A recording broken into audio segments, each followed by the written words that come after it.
Salam sehat buat kita semua. Kita bertemu kembali untuk pembelajaran fisika kelas 10. Adapun materi pembelajaran kita kali ini masih berhubungan dengan dinamika partikel, yaitu hukum-hukum Newton dan aplikasi dalam bentuk soal-soal dan pembahasan. Mari kita mulai bersama-sama dan ikuti dengan serius. Kita masuk pada soal yang nomor 1, yaitu dinamika pada bidang licin. Ini soalnya. Sebuah balok bekerja dua gaya masing-masing F1 25 Newton dan F2 20 Newton pada lantai licin seperti ditunjukkan pada gambar di bawah ini. Ini gambar soalnya. Kalau kita perhatikan gambar soal ini ada dua gaya, di mana F1 itu bekerja arah horizontal, sedangkan F2 itu bekerja dengan sudut 60 derajat terhadap arah horizontal dan massa balok itu sebesar 2 kg. Untuk bagian A, tentukanlah percepatan balok. Bagian B, jarak yang ditempuh balok saat waktu T sama dengan 2 sekon. Kita buat pembahasannya. Kita lukiskan lagi soalnya. Nah, di sini baloknya berada pada bidang horizontal, artinya pergerakan daripada balok ini nantinya adalah arah horizontal. Di mana F1 sama dengan 25 Newton, arahnya sudah horizontal, ini tidak perlu kita uraikan, tetapi F2 ini harus kita uraikan atau kita cari komponen-komponen gaya F2 pada arah sumbu X dan arah sumbu Y. Kita buat dulu sumbu X dan sumbu Y-nya seperti ini. Maka kita sudah bisa menentukan komponen gaya F2 pada sumbu X yang arahnya adalah ke kiri seperti ini, kita sebut dengan F2X.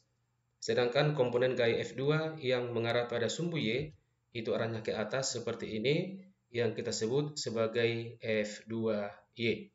Dan perlu kita pahami di sini bahwa yang mempengaruhi pergerakan daripada balok ini nantinya adalah gaya F1 dan gaya F2X. Di mana gaya F2X itu akan sama dengan F2 kosinus 60 derajat, dan kosinus 60 derajat itu bernilai setengah, sehingga F2X akan sama dengan 20 dikali 0,5 sama dengan 10 Newton. Kita masuk pada bagian A, yaitu menentukan percepatan balok yang kita simbolkan sebesar A. Kemudian kita bandingkan bahwa F1 ya, yang besarnya 25 Newton itu lebih besar daripada F2X yang besarnya sama dengan 10 Newton, sehingga balok itu akan bergerak ke kanan, ya seperti ini bergerak ke kanan. Dan untuk menentukan nilai percepatan, kita pergunakan persamaan hukum kedua Newton, di mana sigma F akan sama dengan M dikalikan dengan A, atau A akan sama dengan sigma F dibagikan dengan M. Kemudian untuk menentukan sigma F, ya sigma F itu adalah resultan gaya yang bekerja pada balok ini, di mana gaya yang searah dengan pergerakan daripada balok itu adalah gaya yang positif. Berarti F1 positif, sedangkan F2X ini akan bertanda negatif, sehingga A akan sama dengan ya F1 dikurangkan dengan F2X dibagikan dengan M. Kita masukkan nilai-nilainya. A akan sama dengan 25 dikurang 10 dibagikan dengan 2, sehingga percepatan balok sama dengan 7,5 meter per sekon kuadrat. Untuk bagian B, menentukan jarak pada T sama dengan 2 sekon, kita pergunakan persamaan yang kedua dari gerak lurus berubah beraturan, di mana persamaannya sama dengan S adalah V0T tambah setengah AT kuadrat. Dan kecepatan mula-mula atau V0 daripada balok ini akan sama dengan 0, sehingga persamaan daripada jarak S itu akan sama dengan setengah AT kuadrat. Kemudian kita masukkan nilai A yang sudah kita cari dan waktu T yang diketahui pada soal, maka jarak yang ditempuh oleh balok pada saat T sama dengan 2 sekon itu besarnya sama dengan 15 meter. Kemudian kita masuk pada soal yang kedua mengenai konsep gaya gesekan. Sebuah balok beratnya 10 Newton diletakkan pada lantai kasar dengan koefisien gesekan masing-masing 0,5 dan 0,2. Kemudian balok ditarik dengan gaya membentuk sudut 53 derajat terhadap arah horizontal seperti gambar di bawah ini. Ini gambar soalnya di mana F itu bekerja condong ke kanan dengan sudut 53 derajat terhadap arah horizontal. Tentukanlah gaya gesekan yang bekerja pada balok dan percepatan balok jika gaya F A 4 Newton, B 5 Newton, dan C 5,5 Newton. Kita buat pembahasannya. Kalau kita perhatikan soal ini, di sini ada disebutkan dua koefisien gesekan 0,5 dan 0,2. Kita ingat kembali bahwa koefisien gesekan yang lebih besar itu adalah merupakan koefisien gesekan statis, ya, sehingga μs sama dengan 0,5, sedangkan yang 0,2 itu merupakan koefisien gesekan kinetik. Untuk bagian A, gaya F sama dengan 4 Newton. Nah, kita buat kembali gambar soalnya. Hal yang pertama kita lakukan adalah kita harus menentukan komponen-komponen gaya F1 dan juga melukiskan gaya yang bekerja pada balok selain daripada F, yaitu yang pertama adalah gaya berat yang arahnya adalah ke bawah seperti ini, besarnya sama dengan W. Kemudian kita lukiskan gaya reaksi yang kita kenal sebagai gaya normal seperti ini, arahnya adalah vertikal atau tegak lurus dengan bidang yang ditempati daripada balok. Selanjutnya, gaya gesekan itu akan selalu melawan kecenderungan pergerakan daripada benda. Dimana kalau kita perhatikan benda ini condong bergerak ke kanan, maka arah gaya gesekan kita lukiskan ke arah kanan. Selanjutnya kita cari komponen gaya F, yaitu pada sumbu X sama dengan Fx, kemudian pada sumbu Y kita sebut sebagai Fy, di mana Fx akan sama dengan F kosinus 53 derajat, maka Fx akan sama dengan 4 dikali kosinus 53 derajat, akan sama dengan 2,4 Newton. Selanjutnya nilai Fy sama dengan F sinus 53 derajat, maka Fe sama dengan 4 sinus 53 derajat, besarnya sama dengan 3,2 Newton. Untuk menentukan gaya normal, maka kita pergunakan resultan gaya pada sumbu Y itu sama dengan 0. Kenapa sama dengan 0? Karena benda ini tidak bergerak pada arah sumbu Y. Ya, sigma Fy sama dengan 0. Nah, kalau kita perhatikan gaya-gaya yang sudah kita lukiskan tadi, pada arah sumbu Y di sini ada dua gaya, yaitu gaya normal dan gaya Fy. Maka N ditambah Fy dikurangkan dengan gaya ke bawah, yaitu gaya berat W, itu akan sama dengan 0. Maka dari persamaan ini kita bisa menentukan persamaan gaya normal N sama dengan W dikurangkan dengan Fy. Sehingga normal sama dengan 10 dikurangkan dengan Fy-nya sama dengan 3,2, maka besarnya sama dengan 6,8 Newton. Menentukan gaya gesekan statis yang kita simbolkan dengan Fs. Fs sama dengan μs dikalikan dengan normal, maka Fs akan sama dengan 0,5 dikalikan dengan 6,8, besarnya sama dengan 3,4 Newton. Karena Fx yaitu gaya yang mau menggerakkan benda ini pada arah ke kanan, ya, lebih kecil daripada gaya gesekan statis, maka kesimpulannya adalah gaya gesekan yang bekerja pada balok itu akan sama dengan gaya Fx, yaitu gaya yang mengusahakan benda akan bergerak secara horizontal. Maka gaya gesekan pada kondisi ini sama dengan Fx sama dengan 2,4 Newton. Kemudian balok dalam keadaan diam artinya percepatan A sama dengan 0. Untuk bagian B, nilai F sama dengan 5 Newton. Maka Fx-nya kita cari, F kosinus 53 derajat akan sama dengan 5 dikalikan dengan kosinus 53 derajat, besarnya sama dengan 3 Newton. Selanjutnya nilai Fy sama dengan F sinus 53 derajat sama dengan 5 dikali sinus 53 derajat akan sama dengan 4 Newton. Untuk menentukan gaya normal, tadi sudah kita persamaannya seperti ini. Sehingga gaya normal bisa kita cari. N akan sama dengan 10 dikurangkan dengan nilai FY sama dengan 4, maka normal pada kondisi bagian B ini akan sama dengan 6 Newton. Kemudian gaya gesekan statisnya kita cari kembali. Fs sama dengan μs dikalikan dengan normal, maka gaya gesekannya sama dengan 0,5 dikalikan dengan 6, besarnya sama dengan 3 Newton.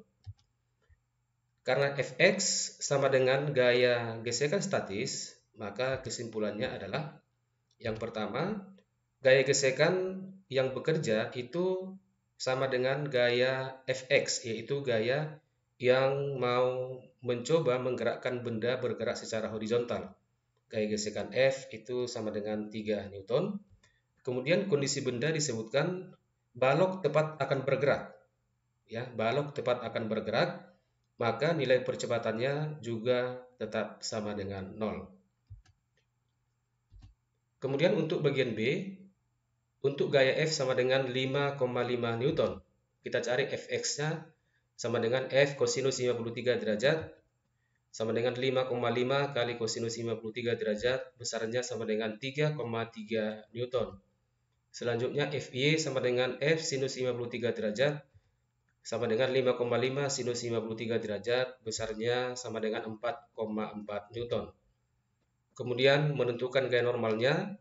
Dari persamaan ini kita bisa menentukan gaya normal untuk kondisi F sama dengan 5,5 Newton itu sama dengan 10 dikurang 4,4 sama dengan 5,6 Newton. Kemudian kita tentukan kembali nilai gesekan atau gaya gesekan statis, μs dikalikan dengan normal, sama dengan 0,5 dikali 5,6 sama dengan 2,8 Newton. Dalam kondisi ini, kita sudah menemukan bahwa nilai Fx itu ternyata sudah lebih besar, ya, lebih besar daripada gaya gesekan statisnya, sehingga atau kesimpulannya yang pertama, gaya gesekan yang bekerja pada balok itu akan sama dengan gaya gesekan kinetik atau Fk, di mana Fk atau gaya gesekan kinetik sama dengan μk dikalikan dengan normal akan sama dengan 0,2 dikalikan dengan 5,6, besarnya sama dengan 1,12 Newton. Kemudian balok bergerak dengan percepatan A. Nah, untuk menentukan nilai percepatan, kembali kita pergunakan hukum kedua Newton.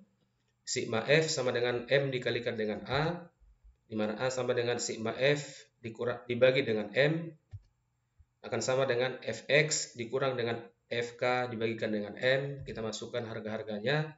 3,3 dikurang 1,12 dibagikan dengan 1, maka percepatan balok untuk gaya sama dengan 5,5 Newton itu besarnya 2,18 meter per sekon kuadrat. Kita masuk pada soal nomor 3, yaitu aplikasi hukum Newton pada sistem benda dan katrol. Benda M1 dan M2 masing-masing bermassa 2 kg dihubungkan dengan seutas tali pada sistem katrol seperti gambar di bawah ini. Ini gambar soalnya. Di sini ada dua benda M1 dan M2 dihubungkan dengan satu tali melalui 3 buah katrol, dan tali di sini adalah terikat, ya. Bagian tali di sini adalah terikat. Jika koefisien gesekan kinetik antara benda M2 yang ini dengan bidang sama dengan 0,2, tentukanlah bagian A percepatan M1 dan M2. Bagian B tegangan tali. Kita buat pembahasannya. Nah, ini gambar soalnya, kita buat kembali. Kita lihat dulu konsep yang berlaku pada sistem katrol dan benda yang seperti ini, ya. Karena benda M1, ya, dan M2 dihubungkan dengan tali yang sama, ya, tali yang sama, maka nilai tegangan tali untuk semua bagian tali adalah sama besar. Artinya, tegangan tali untuk bagian yang di sini, yang di sini, di sini, dan di sini adalah sama besar. Kemudian M1 itu akan bergerak dengan percepatan arahnya ke bawah, sedangkan M2 itu akan bergerak dengan percepatan ke kanan. Tetapi nilai percepatan daripada A1 yang seperti ini dibandingkan dengan nilai percepatan A2 yang arahnya adalah ke kanan, ini besarnya tidak sama, ya, tidak sama. Kenapa? Karena M1 itu ditopang oleh dua bagian tali, artinya jika M1 ini bergerak sejauh 1 meter, ya, sejauh 1 meter, maka M2 ini telah bergerak 2 meter, ya, 2 meter, artinya bahwa percepatan daripada A2 itu sama dengan 2 kali percepatan A1. Nah, selanjutnya kita akan melukiskan gaya-gaya yang bekerja pada masing-masing benda. Kita mulai dari benda 1. Benda 1 atau M1 itu gaya beratnya adalah ke bawah sebesar W1. Kemudian gaya W1 itu akan memberikan reaksi, ya, akan menimbulkan reaksi pada kedua bagian tali yang menopang M1 yang arahnya seperti ini, vertikal ke atas. Selanjutnya untuk M2 gaya beratnya adalah ke bawah sebesar W2. Kemudian gaya reaksinya sama dengan N, ya, arahnya adalah vertikal ke atas atau tegak lurus pada bidang yang ditempati daripada M2.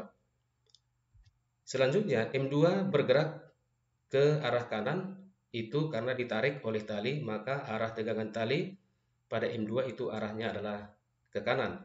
Sedangkan gaya gesekan yang bekerja pada M2 itu arahnya adalah ke kiri, seperti ini, karena dia akan selalu melawan pergerakan daripada benda.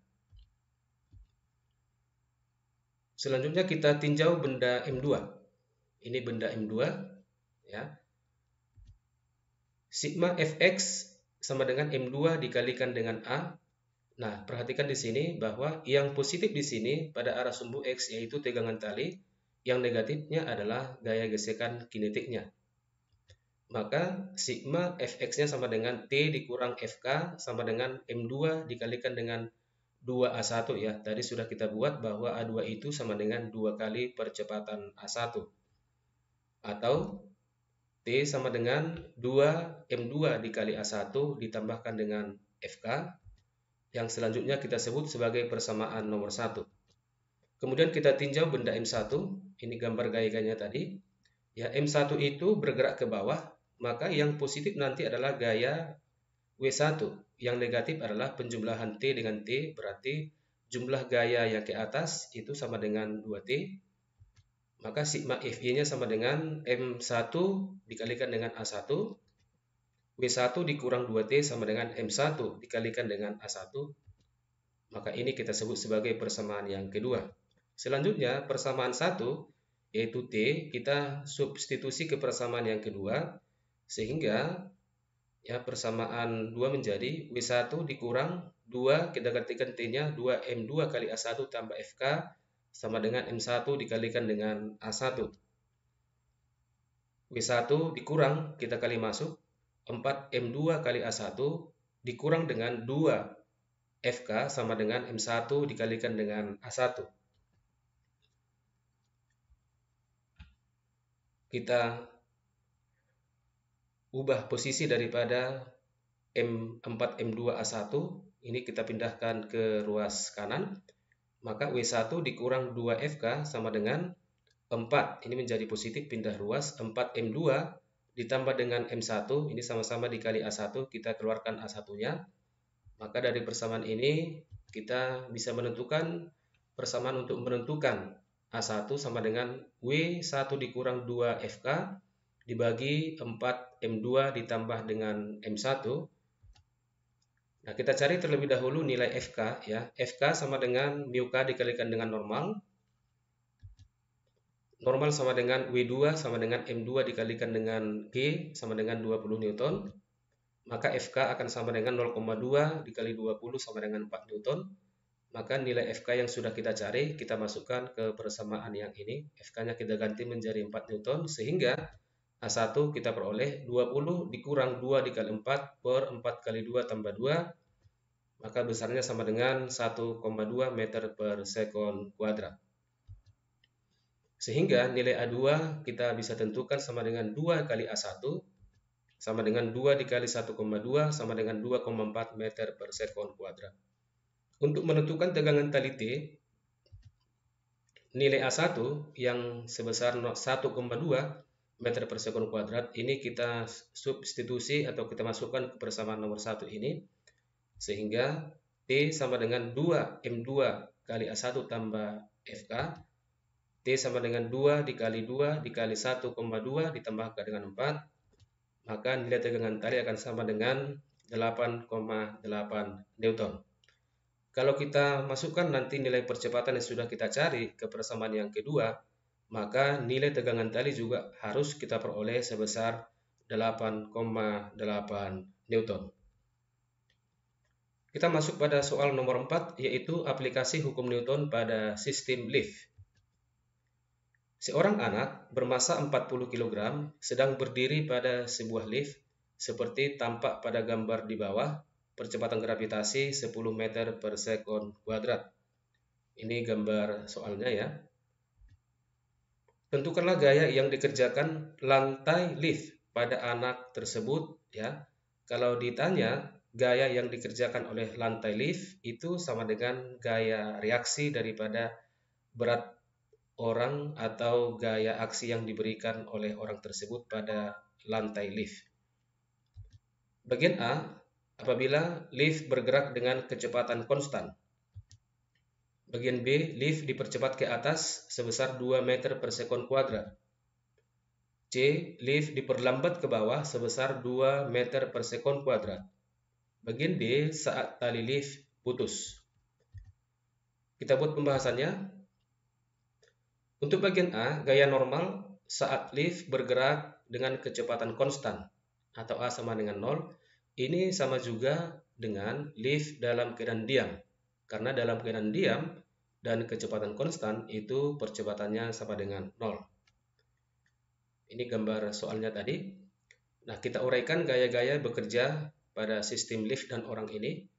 Yang pertama adalah gaya berat daripada anak ini, arahnya adalah ke bawah sebesar W.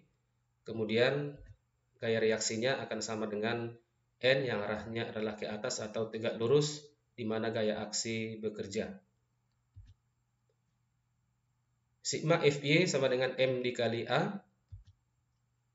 Maka karena ruas kanan itu akan sama dengan 0, maka kita bisa menggunakan W positif atau N negatif, itu tidak ada masalah ya. Sekarang kita buat saja W-nya yang positif atau ke bawah. Maka yang melawan itu adalah yang ke atas, maka W dikurang N akan sama dengan 0. Maka normal sama dengan berat W sama dengan M dikali G sama dengan 40 dikali 10 sama dengan 400 Newton. Untuk bagian B, gaya normal saat lift dipercepat ke atas 2 meter per sekon kuadrat. Nah, seperti ini. Nah, kita buat arah daripada percepatannya yang ke atas, seperti ini. Dipercepat sebesar A sama dengan positif 2 meter per sekon kuadrat. Kembali kita pergunakan persamaan hukum kedua Newton, yaitu kita menganalisa gaya-gaya yang bekerja pada sumbu Y. Sigma Fy sama dengan M dikali A.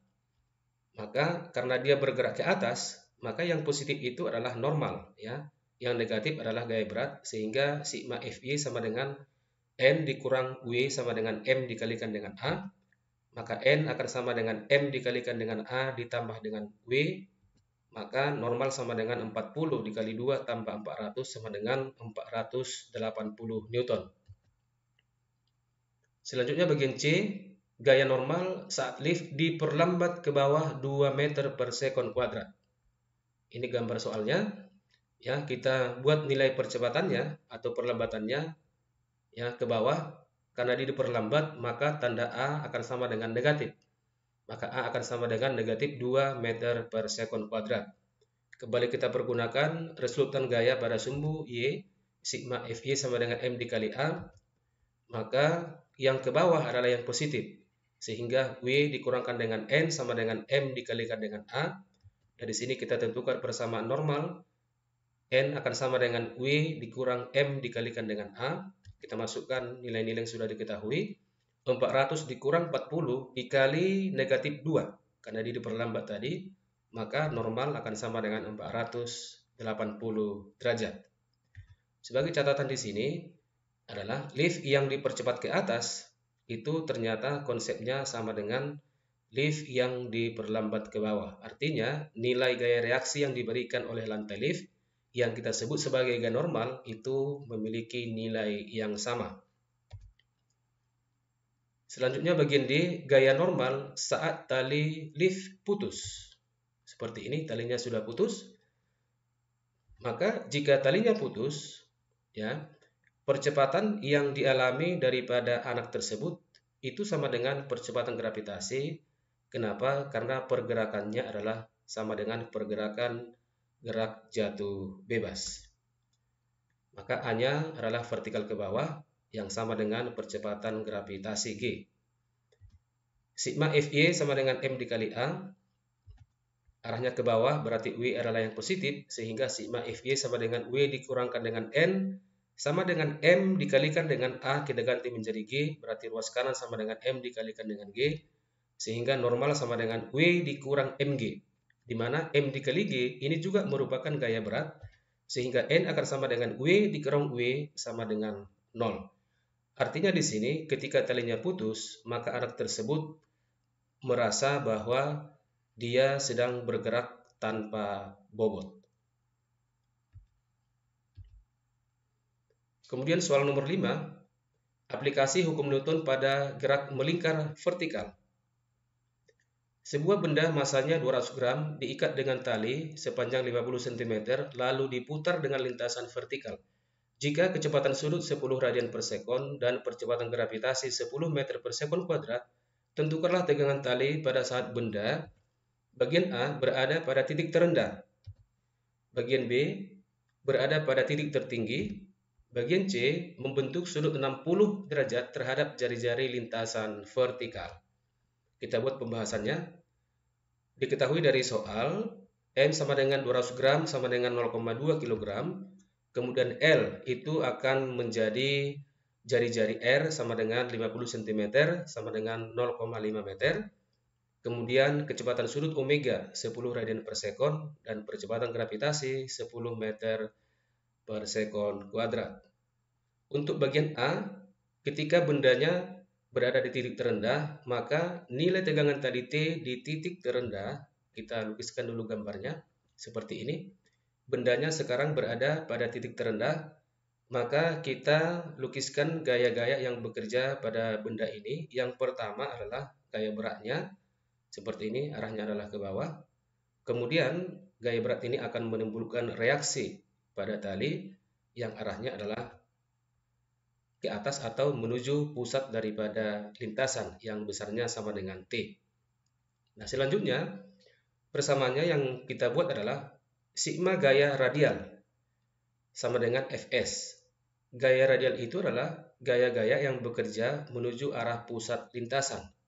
Ya, sedangkan Fs itu sama dengan gaya sentripetal, di mana gaya sentripetal itu sama dengan mv kuadrat per r. Nah, karena di sini yang diketahui adalah kecepatan sudut, maka kita hubungkan nilai gaya sentripetal pada kecepatan sudut, maka persamaannya menjadi m omega kuadrat dikalikan dengan r. Sehingga sigma gaya radial bisa kita tuliskan semua gaya yang menuju pusat lintasan itu adalah gaya yang positif. Sedangkan yang menjauhi pusat lintasan itu adalah gaya yang negatif. Sehingga pada soal ini sigma gaya radial itu akan sama dengan T dikurangkan dengan W yang kita samakan dengan gaya sentripetal, yaitu M omega kuadrat dikalikan dengan R. Dari persamaan ini kita buat persamaan T sama dengan M omega kuadrat dikali R ditambah dengan W, di mana W sama dengan M dikali G sama dengan 0,2 dikali 10 sama dengan 2 Newton. Maka tegangan tali pada titik terendah itu akan sama dengan 12 Newton. Kemudian bagian B, tegangan tali di titik tertinggi. Kita lukiskan bendanya ketika berada di titik tertinggi seperti ini. Kembali kita menguraikan gaya yang bekerja pada benda tersebut. Yang pertama adalah gaya berat, arahnya ke bawah seperti ini sebesar W. Kemudian reaksi atau tegangan tali juga memiliki arah yang sama dengan gaya berat, yaitu menuju pusat lintasan sebesar T. Kemudian sigma F radial sama dengan Fs, Nah, kalau kita perhatikan gaya-gaya yang bekerja pada benda ini, ya, gaya berat W dan tegangan tali T itu memiliki arah yang sama, yaitu sama-sama menuju pusat lintasan, sehingga keduanya bertanda positif, sehingga T tambah W akan sama dengan M omega kuadrat dikalikan dengan R. Kita buat persamaan T-nya akan sama dengan M omega kuadrat R dikurangkan dengan W, maka nilai tegangan tali pada titik tertinggi itu nilainya sama dengan 8 Newton. Untuk pertanyaan bagian C, tegangan tali saat membentuk sudut 60 derajat arah vertikal. Ya, kira-kira gambarnya seperti ini. Membentuk sudut 60 derajat terhadap arah vertikal, maka kita lukiskan kembali gaya yang bekerja pada benda ini. Yang pertama adalah gaya beratnya seperti ini, arahnya ke bawah sebesar W. Kemudian jika kita perhatikan, ya, kalau kita perpanjang jari-jari, ya, menjauhi pusat lintasan, ya, terhadap arah gaya berat, maka besar sudutnya itu akan sama dengan yang di sini. Maka ini juga besar sudutnya sama dengan 60 derajat.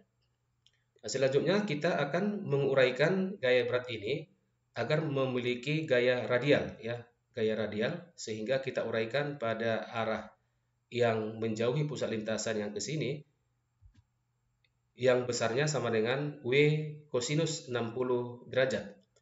Kemudian tegangan talinya menuju pusat lintasan seperti ini, ya, sebesar T. Kembali kita pergunakan persamaan sigma F radial sama dengan Fs. Nah, di sini tegangan tali adalah bernilai positif yang melawan atau menjauhi pusat lintasan, yaitu W kosinus 60 derajat. Sehingga sigma F radial itu akan sama dengan T dikurang W kosinus 60 derajat sama dengan M omega kuadrat dikalikan dengan R. Maka T sama dengan M omega kuadrat kali R tambah W kosinus 60 derajat. Kita tentukan terlebih dahulu W cos 60 derajat sama dengan 2 dikalikan dengan 0,5 sama dengan 1 Newton. Maka nilai tegangan tali itu akan sama dengan 11 Newton. Demikianlah pembelajaran kita kali ini. Semoga bermanfaat apa yang sudah kita bahas tadi. Tetap semangat, persiapkan diri kalian sebelum ulangan harian pada minggu depan.